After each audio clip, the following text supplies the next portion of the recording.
Welcome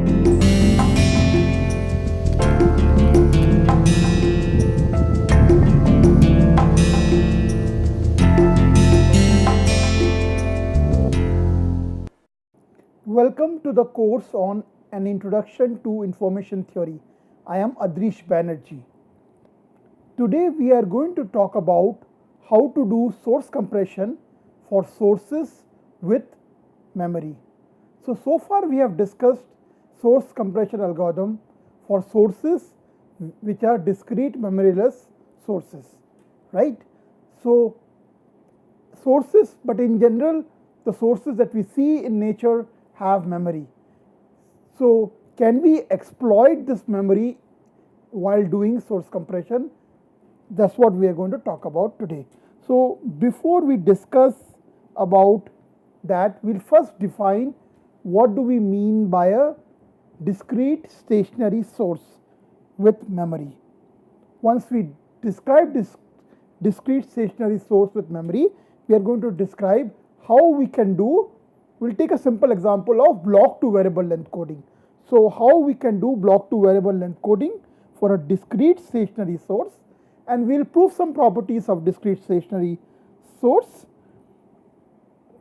We'll talk about a particular coding scheme which is known as Elias William source coding algorithm, and it uses a technique to code positive numbers. So we'll talk about how can we code positive numbers using a prefix free code, and we are going to use that to design Elias William source coding scheme, which is a block to variable length source coding scheme for a discrete stationary source. So what is a discrete stationary source? So as you can see, it's discrete and stationary. So a Carey discrete stationary source emits a sequence UI which consists of Carey random variables such that for every n greater than equal to 1 and every L greater than equal to 1, the random vector denoted by u1, u2, u3, ul and random vector un plus 1, un plus 2 up to un plus L, they have the same distribution. So it does not matter what n is. N can be 2, 3, 5, 100. If this random vector and this random vector has same probability distribution, then it has a stationary, basically it's a stationary source. Okay.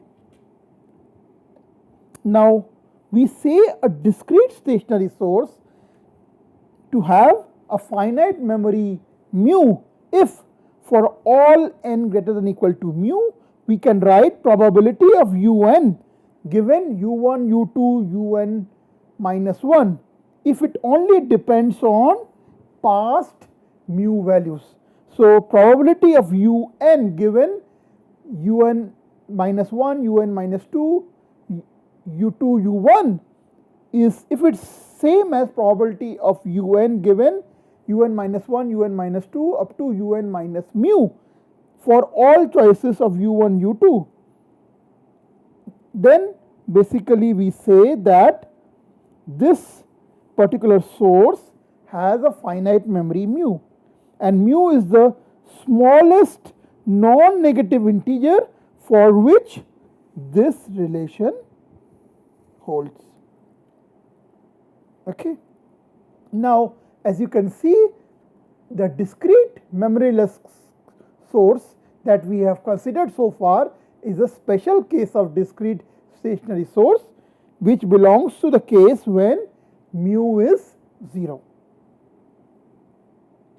Now it's not very difficult to prove that for a discrete stationary source with memory mu, the uncertainty in un given u1, u2, un minus 1 is equal to uncertainty in un, entropy un given un minus 1, un minus 2, un minus mu.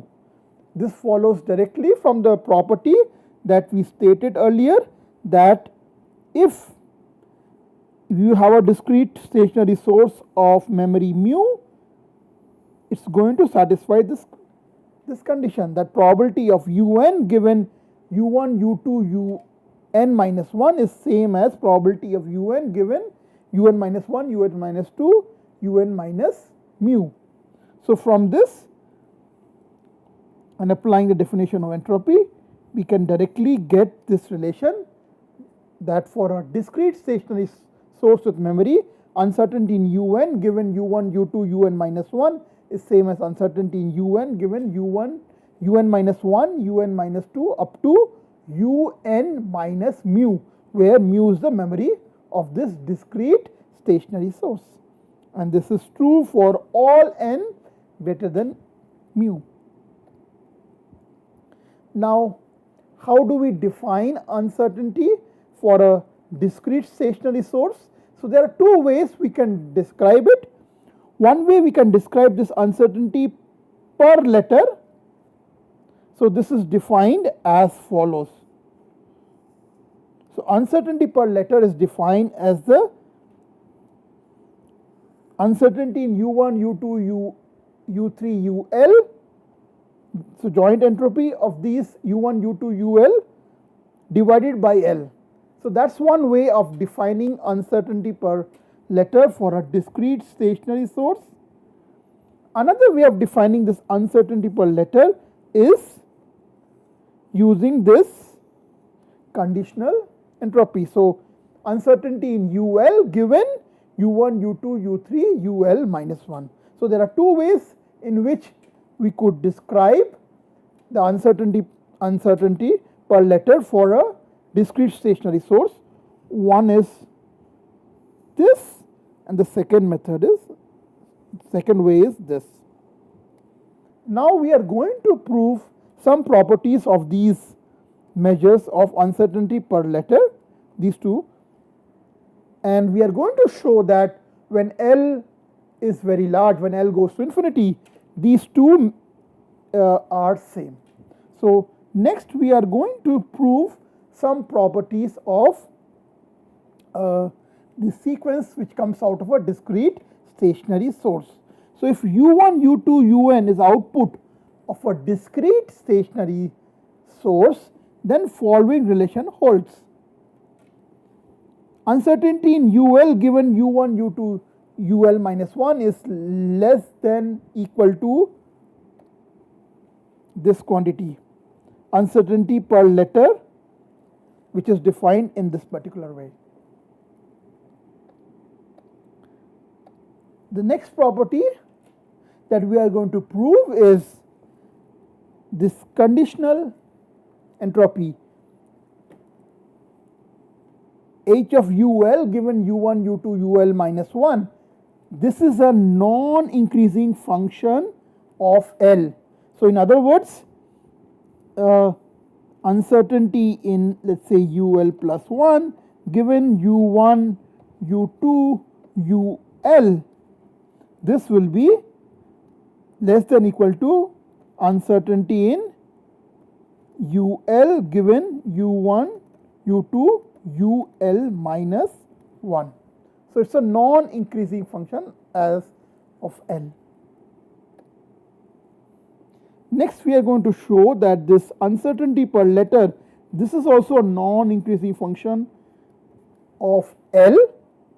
And finally we are going to show that these two different ways of representing this uncertainty per letter, when L goes to infinity, both are same, and this we call as entropy rate of a discrete stationary source.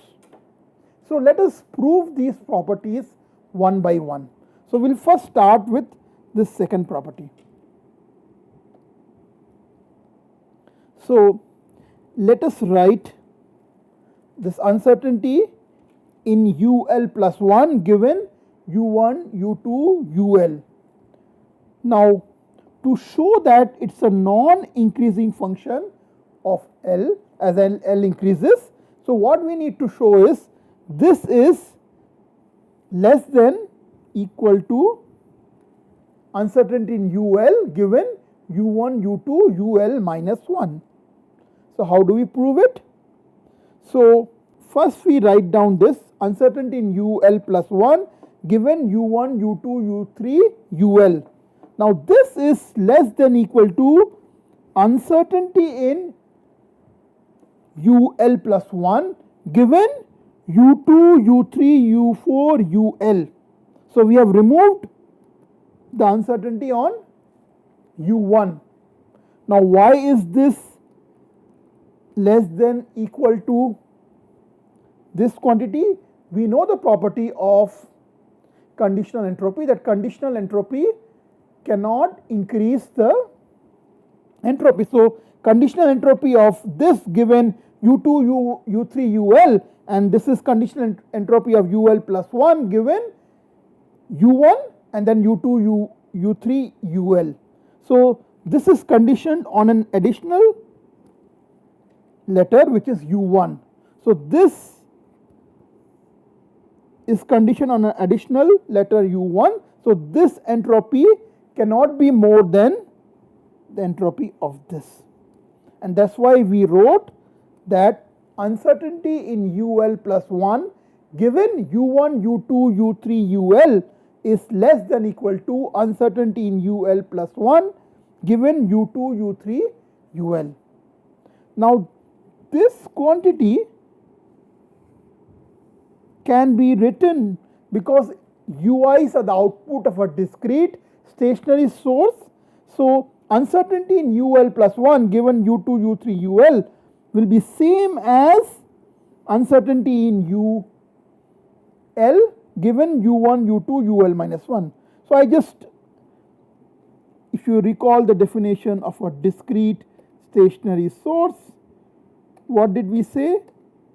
We said two sources, basically a source is a discrete stationary source if for every n greater than equal to 1 and for every k greater than equal to 1, the distribution of this random vector U1, U2, U3, UL is same as the distribution of this vector UN plus 1, UN plus 2 up to UN plus L.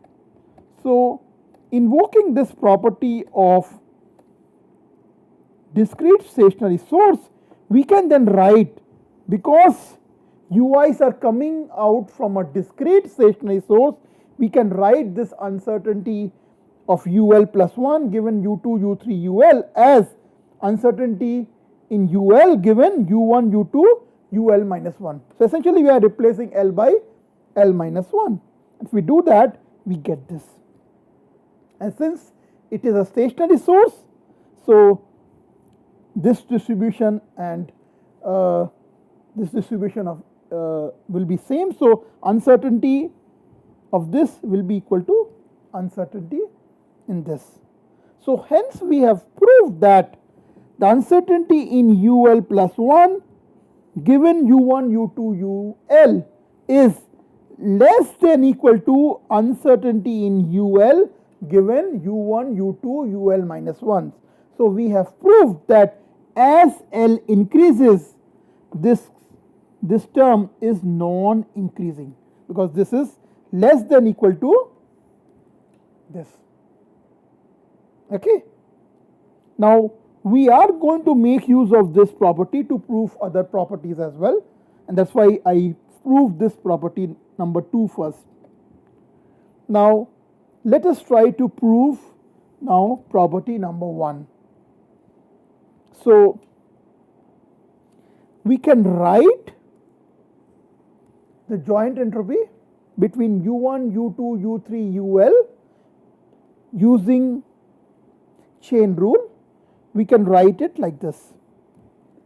So this is uncertainty in U1 plus uncertainty in U2 given U1 plus uncertainty in U3 given U1, U2 and up to uncertainty in UL given U1, U2, U3, UL minus 1.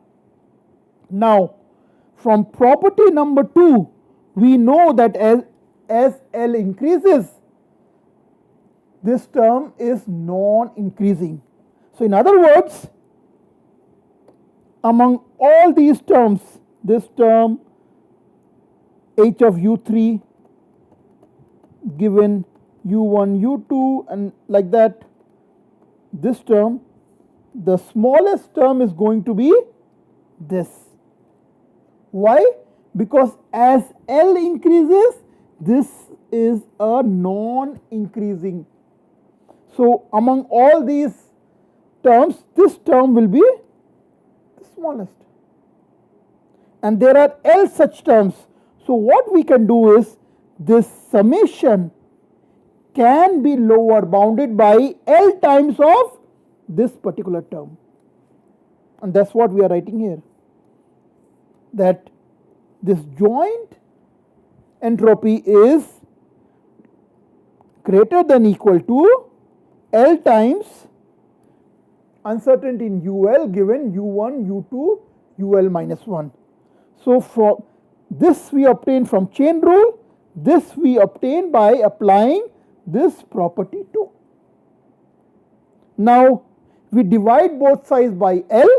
So what we get on the left hand side is uncertainty per letter, and what we get on the right hand side is uncertainty in UL given U1, U2, U3, UL minus 1.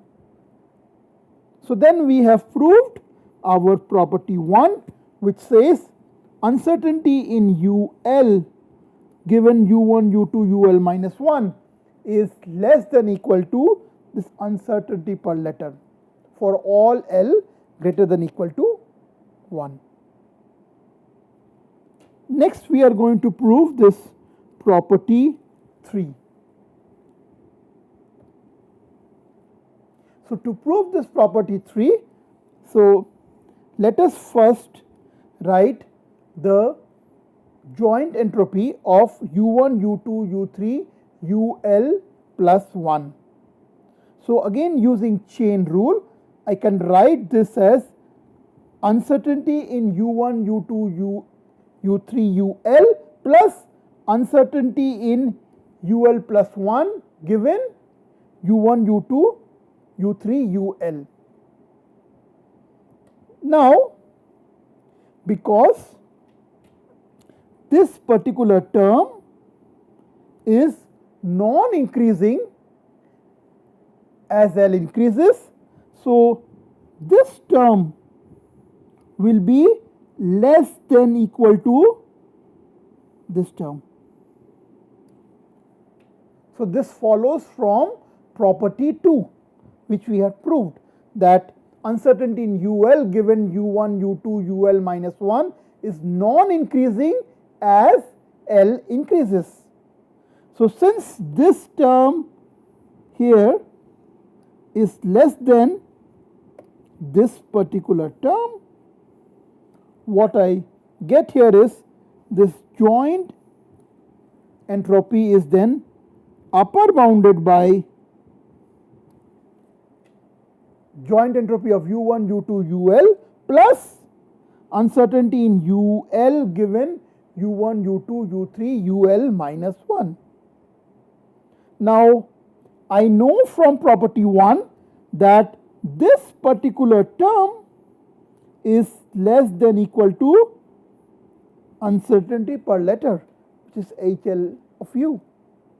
So then I again can upper bound this by uncertainty in U1, U2, UL plus uncertainty per letter.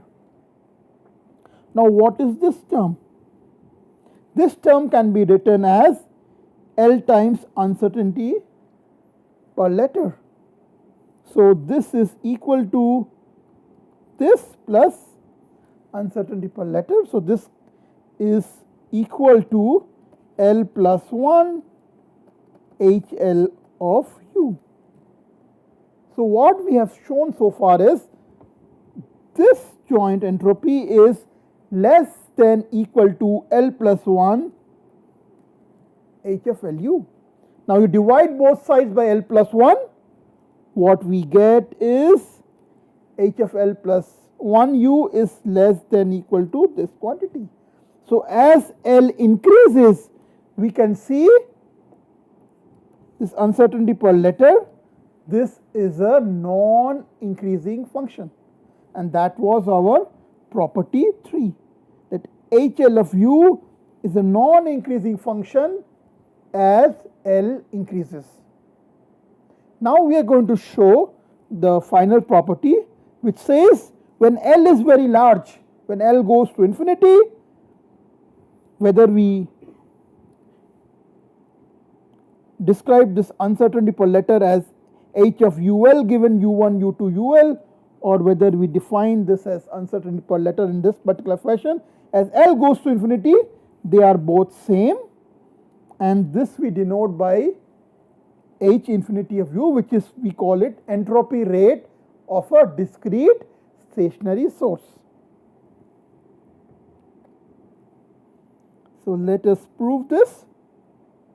Now we know that this is greater than equal to 0, and this term is also greater than equal to 0.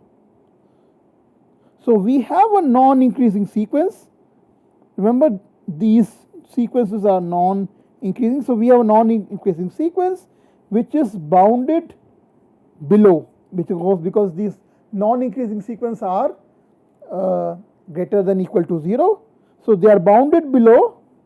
So if you have a non-increasing sequence which is bounded below, then as L goes to infinity, basically they always have a limit. So thus, from the property 2 and 3, which basically says that this particular term and this particular term is non-increasing as L increases. So this ensures that when L goes to infinity, both these terms have a limit which exists. Now, as I said, we have to prove that as L goes to infinity, this particular term is same as this. So how do we prove it? We will first show that one of these terms is less than equal to the other term, and then we will show the other term is less than equal to the first term. So for both of these conditions to exist, then they must be equal. So if you go back and look at property number 1, what is property number 1?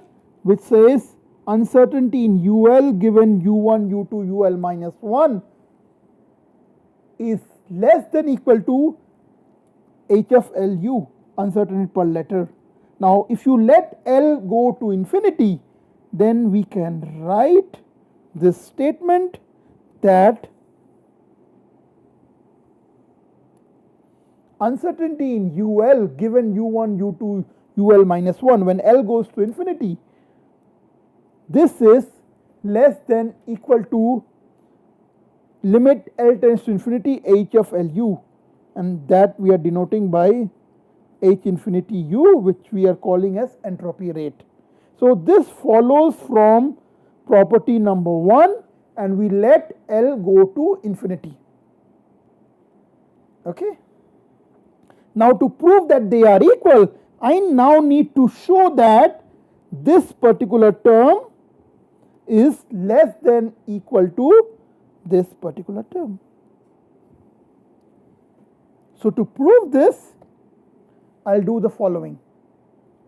I will first find out the joint entropy of U1, U2, U3, UL up to UL plus N.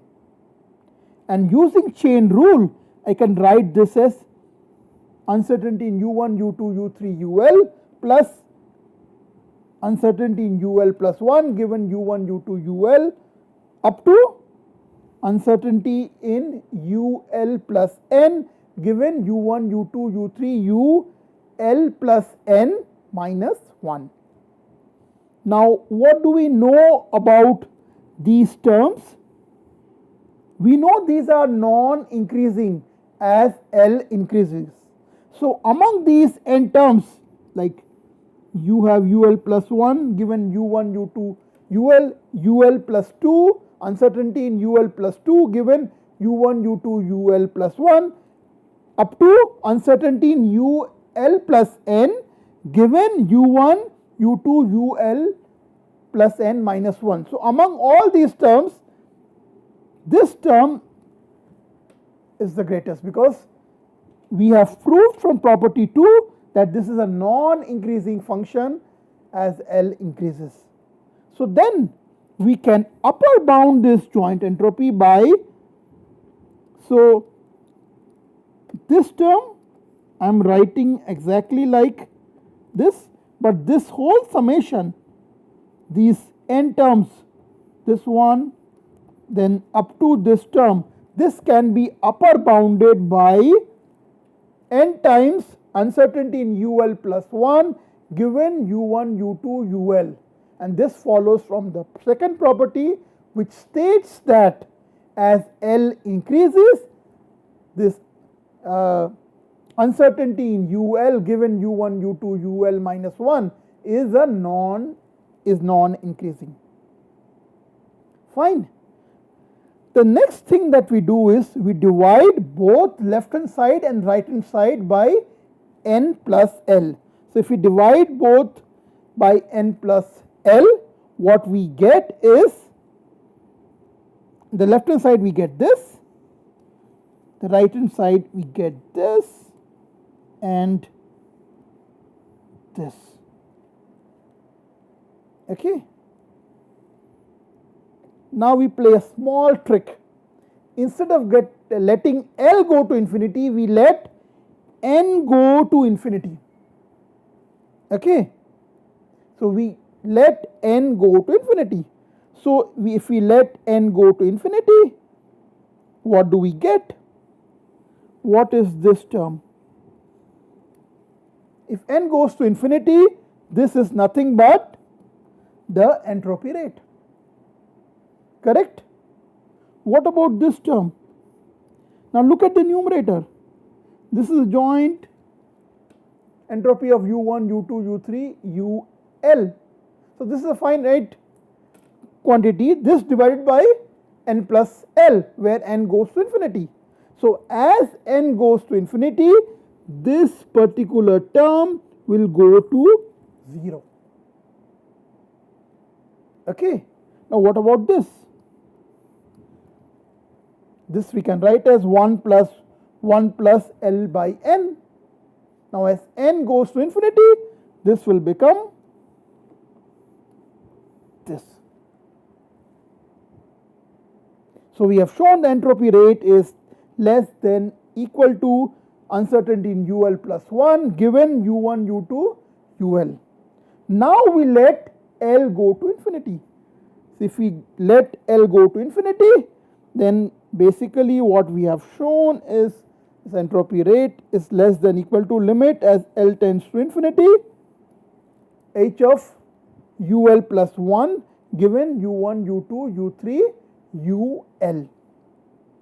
So note now, here we have proved that uncertainty per letter is less than equal to this uncertainty in UL plus 1 given U1, U2, UL when L goes to infinity, whereas here we have proved that it's the other way around. Okay. Now for both of these conditions to hold true, we would require the condition that both of them are equal, and that proves our fourth property, that as L goes to infinity, uncertainty in UL given U1, U2, UL minus 1 is same as uncertainty per letter when L goes to infinity, and this, as we said, we denote it by the entropy rate. So this is the entropy rate of a discrete stationary source. Okay. Now that we have proved some properties of discrete stationary sources, so let's go ahead and see how we are going to design a block to variable length coding scheme for a discrete stationary source. We have already studied this problem for a discrete memoryless source, and if you recall, we talked about optimal block to variable length coding, which was Huffman coding for a discrete memoryless source. So this problem statement is as follows. We have a discrete stationary source. This is a k-ary source, so it emits k possible outcomes. So these UIs are coming from this discrete stationary source. Now since we are talking about a block to variable length coding, so this source is parsed into blocks of fixed length, and that's blocks of length L. Now these blocks are fed to a prefix free coder.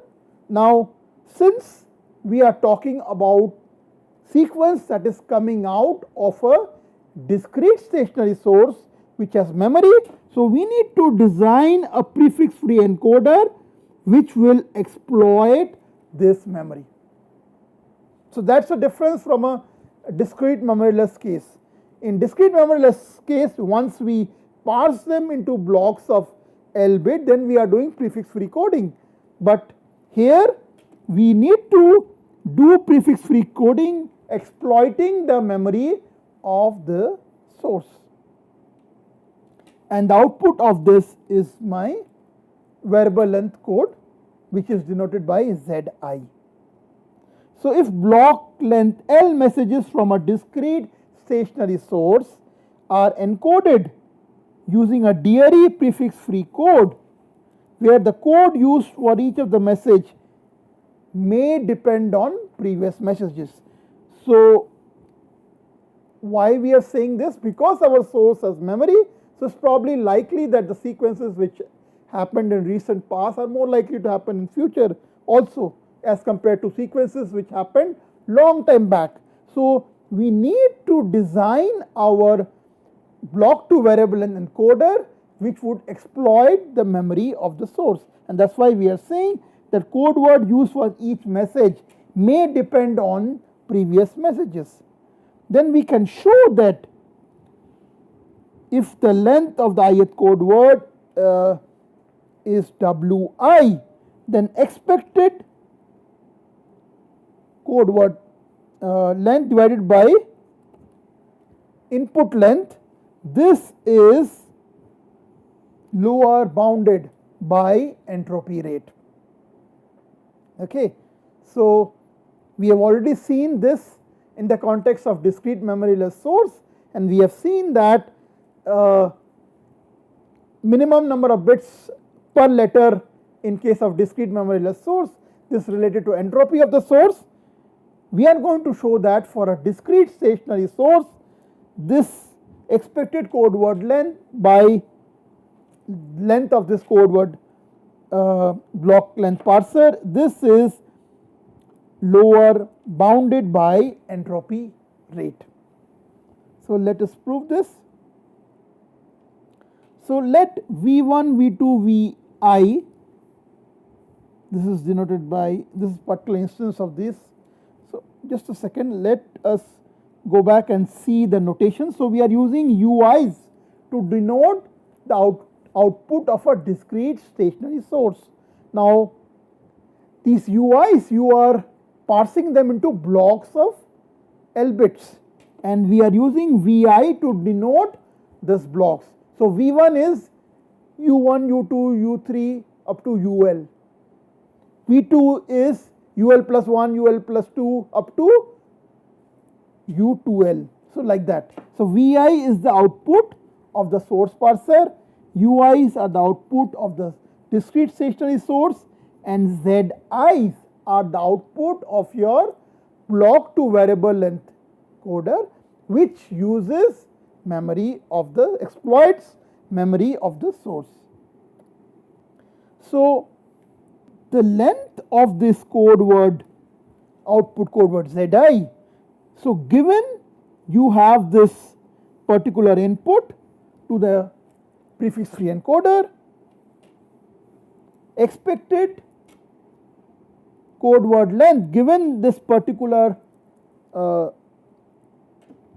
blocks of data V1, V2, Vi minus 1, this is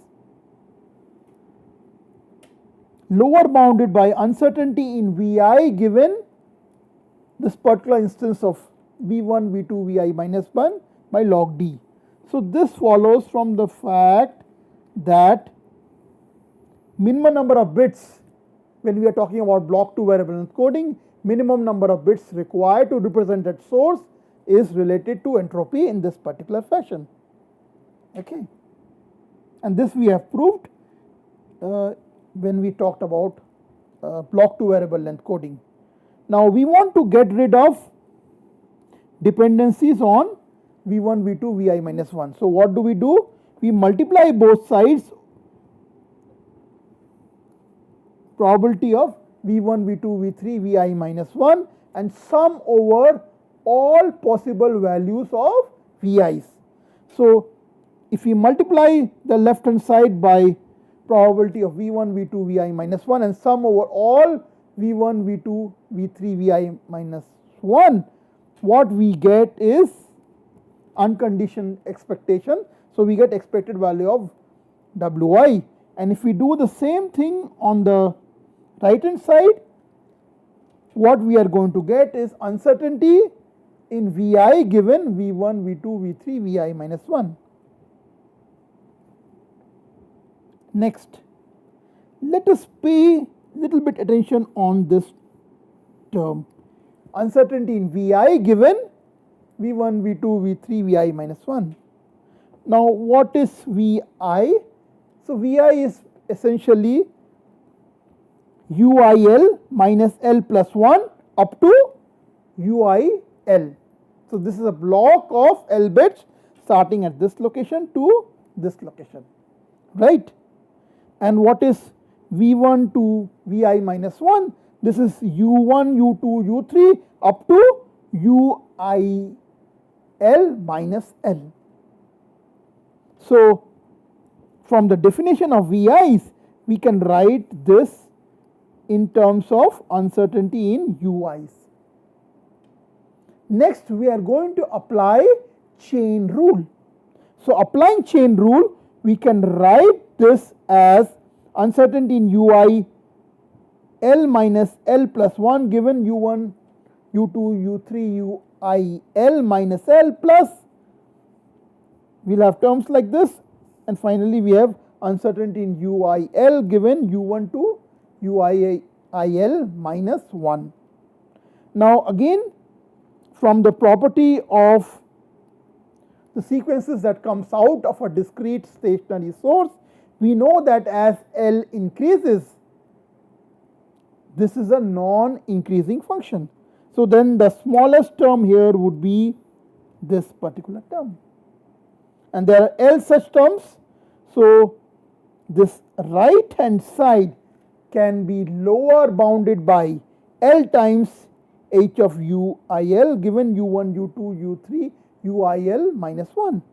And of course, as I said, this is non-increasing function as L increases. So this particular term will be less than equal to entropy rate. So then we can further write that uncertainty in vi given v1, v2, vi minus 1 is greater than equal to L times entropy rate. All right. Now we plug this value here and divide both sides by L. So what do we get? We would get expected value of wi given L is less than equal to this entropy rate by log of d, and that's what we wanted to prove. If you recall, that's what we wanted to prove, that for block to variable encoding for a discrete stationary source, expected output code word length by input block size length L is lower bounded by this quantity, which is related to entropy rate of the discrete stationary source. Now we are going to show how we can do block to variable encoding for a discrete stationary source, and to do that I need to first give a scheme which will encode my positive number. So I'm going to talk about a scheme to design coding for positive numbers. So you are all familiar with binary representation of positive numbers. So let's say I have this n, which is 1, 2, 3, 4, 5, 6, 7, 8. So what is this binary representation? 1 is represented by 1, 2 is represented by 1, 0, 3 is represented by 1, 1, 4 is represented by 1, 0, 0, 5 is represented by 1, 0, 1, 6 is represented by 1, 1, 0. Similarly, 7 is 1, 1, 1 and 8 is 1, 0, 0, 0. So likewise, you can write any positive number by its binary representation. Now, is this a prefix free code? The answer is no. For example, you can see this is a prefix of this code, this is the same thing as prefix of this code. Similarly, this is a prefix of this code, so this is not a prefix free code, right? So if we are designing a block to variable encoding, remember we want for instantaneous decodability, we would like to design a prefix free code. So one drawback of this binary representation of positive number is this is not a prefix free code. Now what is the good part about this binary representation? The number of bits required to represent this number, that's small. So code word length can be given as floor of log n to the base 2 plus 1. So number of bits required to represent the number, positive number, that's small. However, this is not a prefix free code. So wouldn't it be nice to design a prefix free code which would have the number of bits required to encode close to this? So that's the goal. So Elias came up with a scheme to encode these positive numbers. So I'm calling this as Elias code 1. Now what he did here was, so let me show you. So this is my 1, binary representation of 1, binary representation of 2, binary representation of 3, binary representation of 4, 5, 6, 7 and 8. Now what did he have before this? So he had a runs of 0 to denote how many bits follow. So in case of 2, binary representation of 2, it's 1, 0. There are 2 bits that are following. So he denoted by 1 run of 0. In case of 1, there is just 1 bit, so that's nothing. So in case of 3, it's 1, 1. So he denoted that by 1 run of 0. Similarly, 4 is 1, 0, 0. That's 3 bits are required. So he made this binary representation a prefix free code by adding a runs of 0 as a prefix. So by looking at the runs of zeros, you can guess, you can find out how many bits follow this. So for example, if this is 0, 0, then he knows that next 3 bits are the binary representation of the number, right? So you can take, for example, 8. Now 8, the binary representation of 8 is 1, 0, 0. So there are 4 bits. So if you prefix it by 3 runs of zeros, you get what is Elias code 1. So the good thing about this code is it is a prefix free code. And what's the bad thing about this code? That's the length. You are using almost same number of bits, actually the same -1 number of bits to denote the runs of zeros. So as I said, in this particular code, the number of leading zeros are telling me how many digits follow the leading one. There's one more observation you should take note of. When we are writing binary representation of numbers, all of these numbers starts with 1. You see here? 1 is 1, 2 is 1 0, 3 is 1 1, 4 is 1 0 0, 5 is 1 0 1, so like that. So in Elias code 1, number of leading zeros tells how many digits will follow the leading one. So if there are 3 zeros, then after this leading one, there will be 3 more digits that we need to look at. And this leading one followed by the other 3 digits, that's the binary representation of the number that is we are talking about. Now, as I said, the bad part about this code is you are now requiring 2 times floor of log to the base 2 of n plus 1 bit. So the length of the code word is almost double of what was required for binary representation. However, the good part about this code is prefix free. So then how can we design a code which is prefix free? However, the code word length is smaller, especially for large ends. So Elias came up with a trick, and that's as follows. So Elias 2 codes begin with Elias 1 code. So Elias code 1 is used to signal the number of bits in the code word. So earlier what was used in Elias code 1? We were using runs of zeros. So here that is replaced by Elias code 1 to signal the number of following digits in the code word, and followed by the binary representation of the number with leading one removed. As I said, in binary representation of positive number, each of the numbers starts with 1. So that's a redundant information.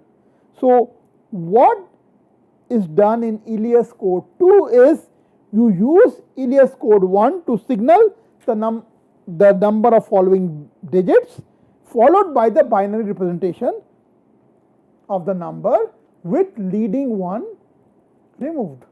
So let us take an example. Let's take this, n equal to 2. So what is the binary representation of 2? That is 1 0. Correct? Now how many digits are there in 2? That is 2, 1, 2. So in Elias code 2, we are going to use Elias code 1 for the number 2, because binary representation of 2 requires 2 bits.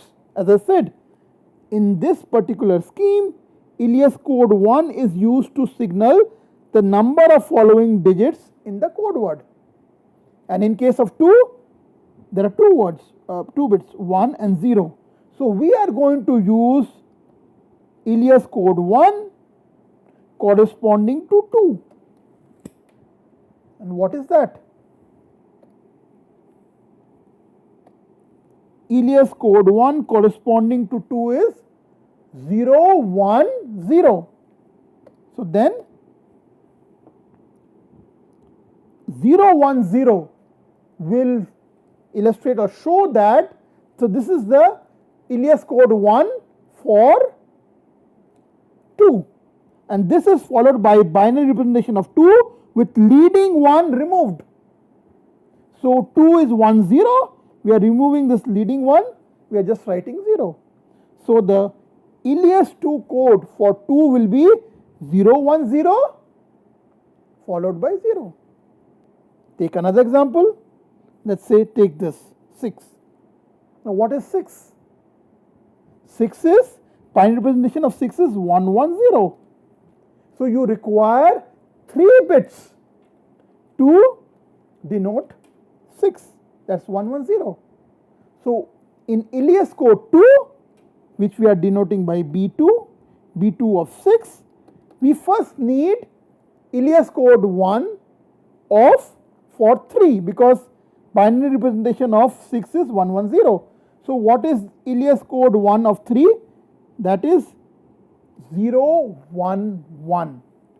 So what we are going to do is, we are going to first write 0, 1, 1. And then this has to be followed by binary representation of 6 with leading 1 removed. So if we remove this leading 1, we are left with 1, 0. So that's your 1, 0. So then Elias code 2 for 6 is 0, 1, 1, 1, 0.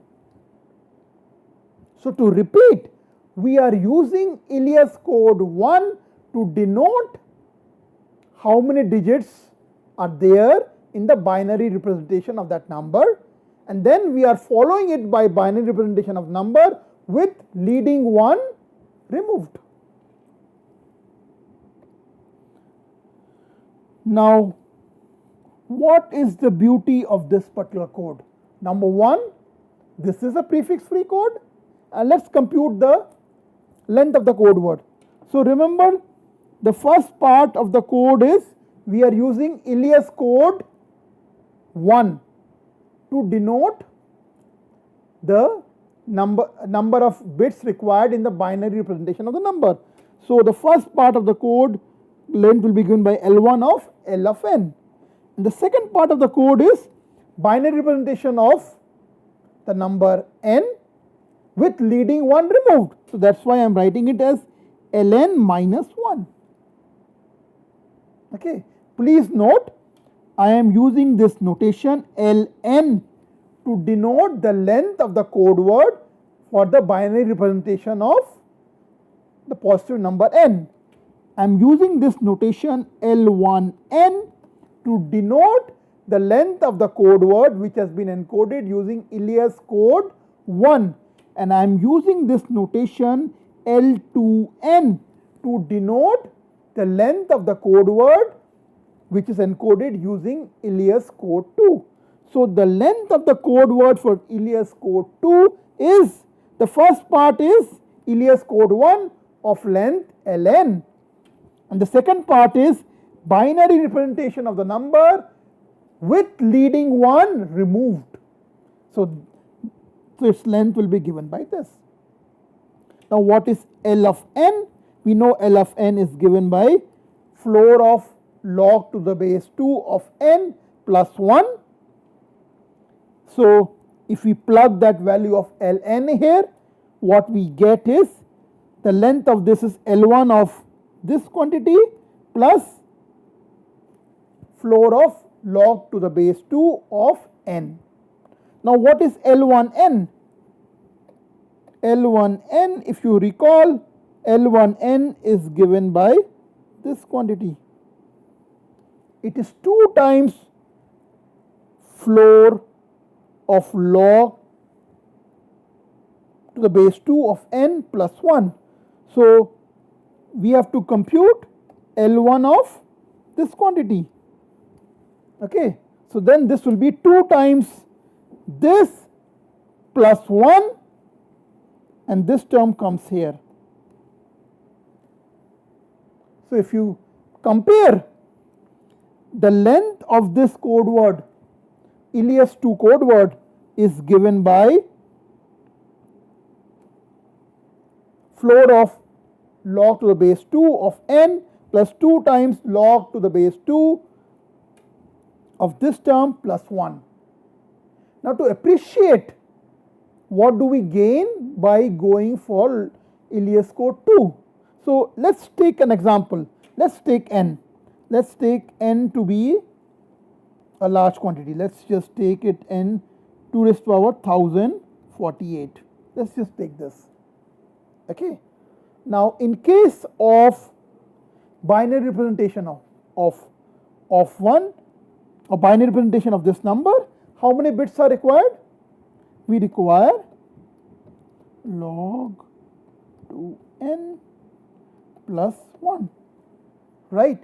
And this, for this value of n, this will come out to be 1048 plus 1, so this will be 1049 bits. But the problem with binary representation is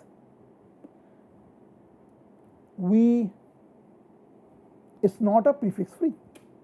Now if we look at L1n, then the number of bits required is 2 times this term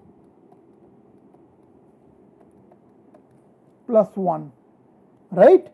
So this comes out to be then 2096 plus 1, so it is 2097. So it's almost double. Now look at Elias code 2. So here we get 1048, and this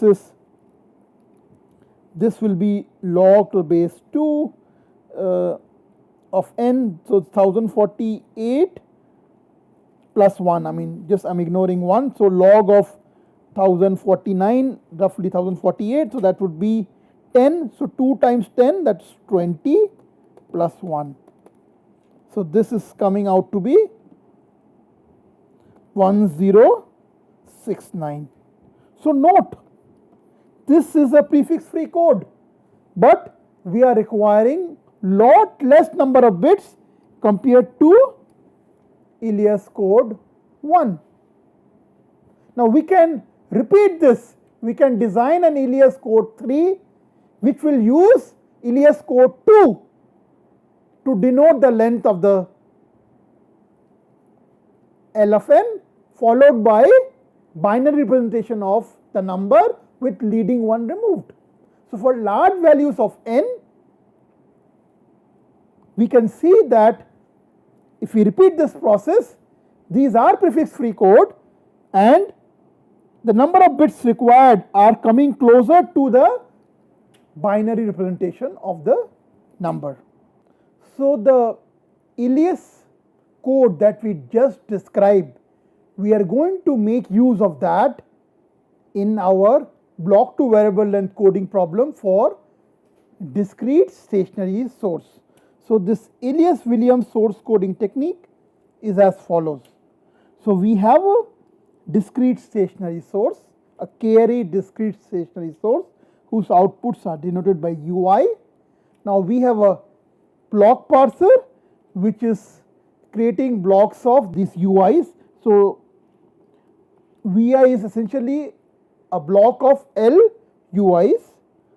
Now we will just mention what we mean by recency rank calculator.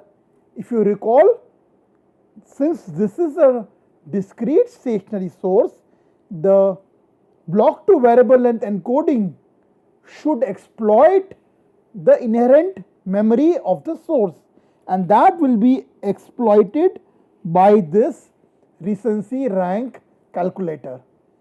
And since we are talking about block to variable length coding, for instantaneous decodability, we would like to design a prefix free code, and for that we are going to make use of Elias code 2.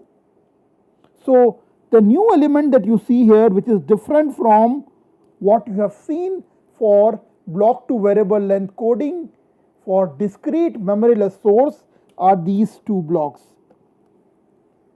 Okay, so we are using a prefix free code, however we are exploiting the memory of the source, and we will tell you in a little while what do we mean by recency rank. So the message that is seen most recently has recency rank of 1, then next different message most recently seen has recency rank 2, and so on. So recency rank is essentially an indication of how far in the back, like in the past, you have encountered that particular sequence. So let us consider a very simple example. We are considering a block of length 2, and let us consider a binary discrete stationary source. So then ui's are essentially zeros and ones, and since my block length is 2, so the possible outcomes possible VIs could be 0, 0, 0, 1, 1, 0 or 1, 1.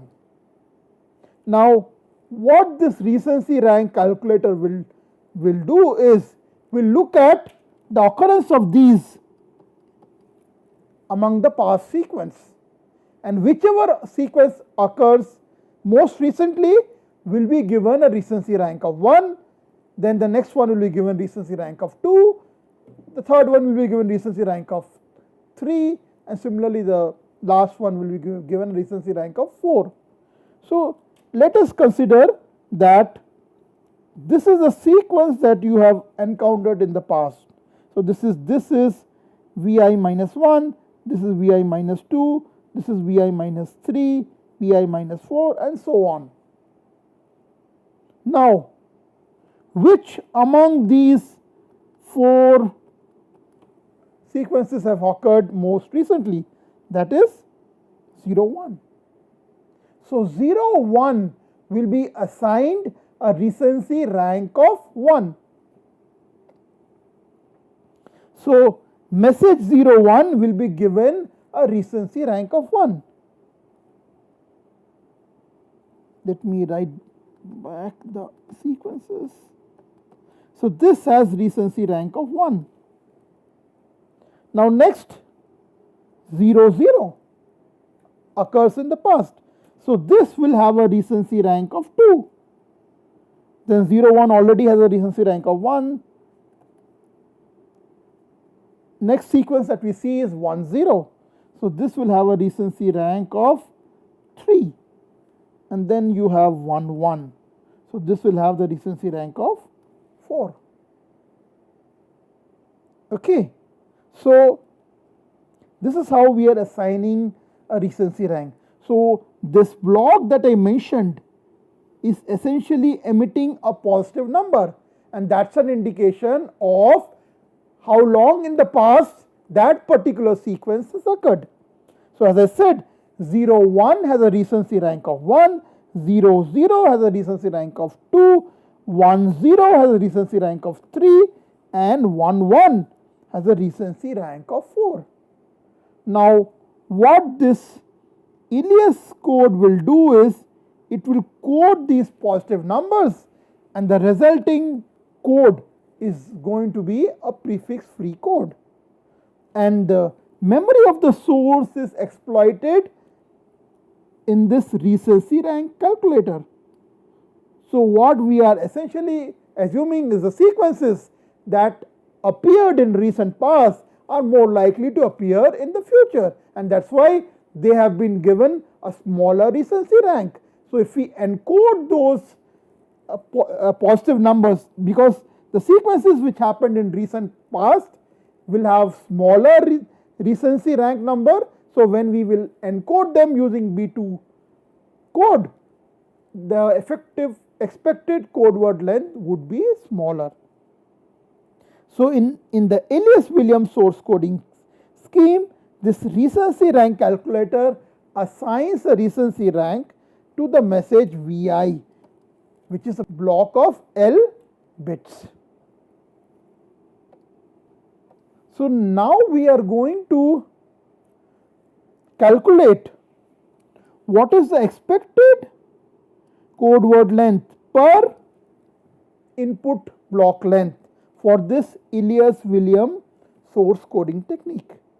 So we are going to show you that for a Elias William source coding technique, where input is of block length L and we have a carry discrete stationary source, the expected code word length divided by L is upper bounded by this quantity. Okay, and if L goes to very large, you can see these terms becoming smaller and smaller. So this term is coming closer to entropy rate plus some small term. So let us define delta I as the recent occurrence of the message Vi. So delta is this delta where if Vi is V, then Vi minus delta is the most recent past where this particular message has occurred. Okay.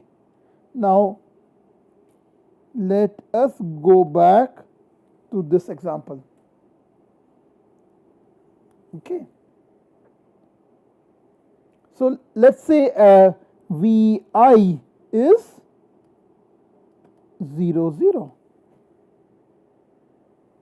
So we have to go back in the past and see when did 0, 0 occurred.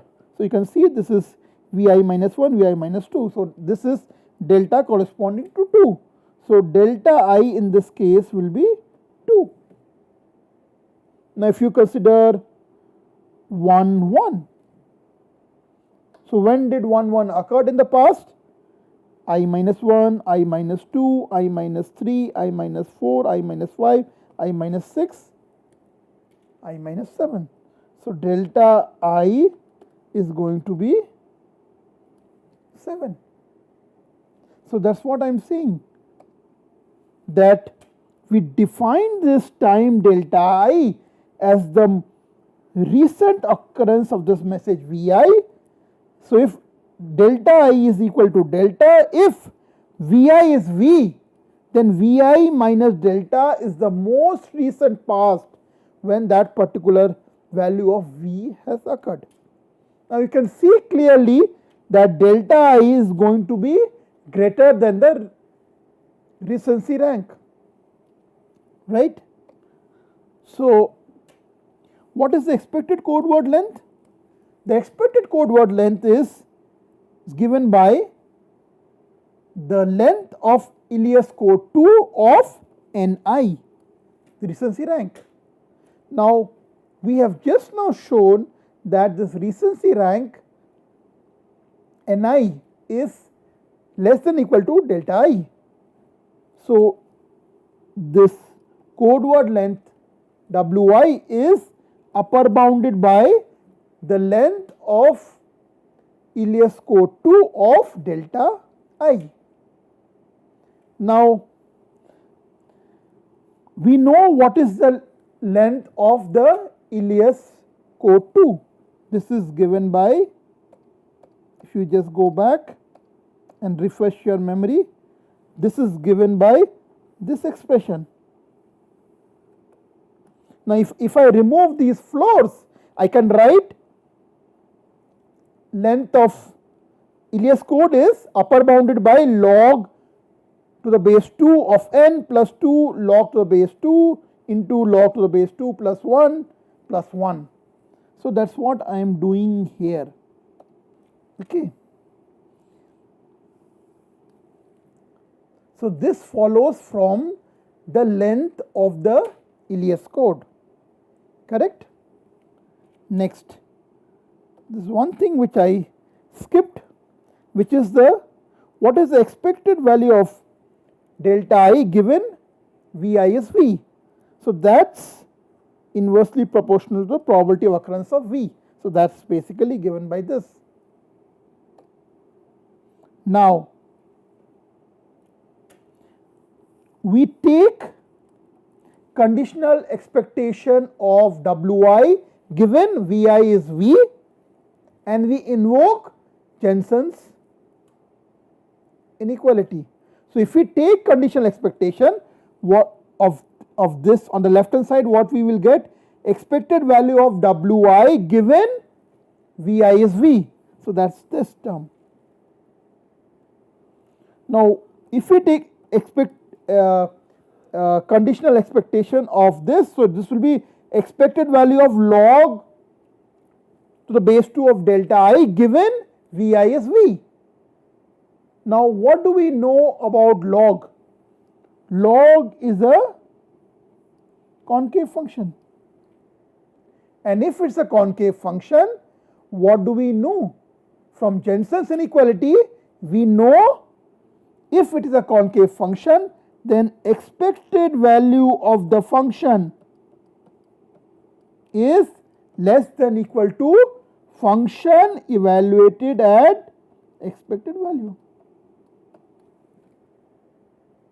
So if we take conditional expectation of delta I, log of delta I to the base 2, given Vi is V, since log is a concave function, we can say expected value of this log function will be less than equal to log evaluated at expected value of delta I.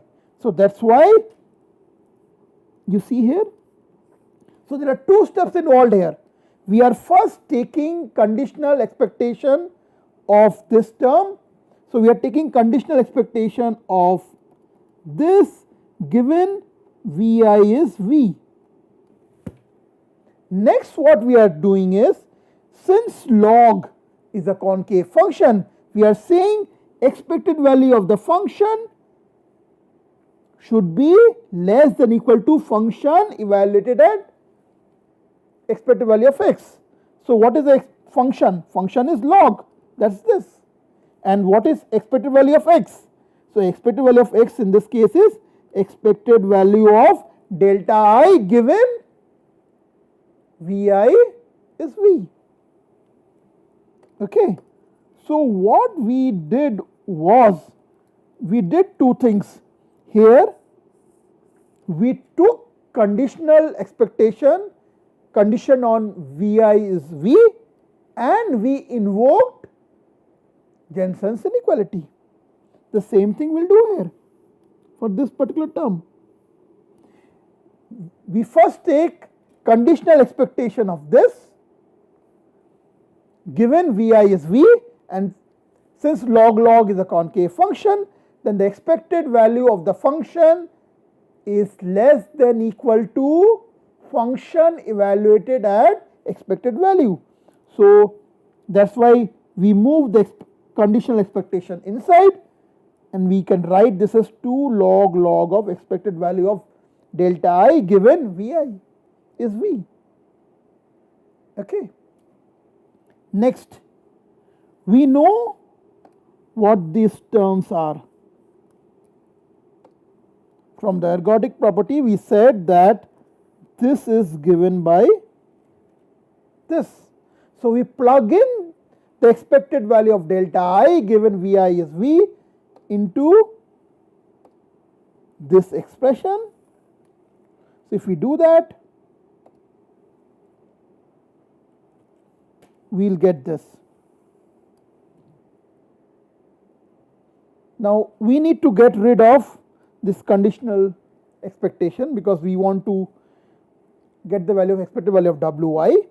So to do that, what we do is we multiply this particular expression, we multiply by probability of V, and then we sum over all V's. Okay. And another thing that we are going to use is we are going to make use of Jensen's inequality. So when you multiply the left hand side with probability of V and sum over all V, we will get unconditional expected value of Wi. Now look at the first term on the right hand side. If I multiply this by probability of V and sum over all V, what I am going to get is uncertainty in V, right?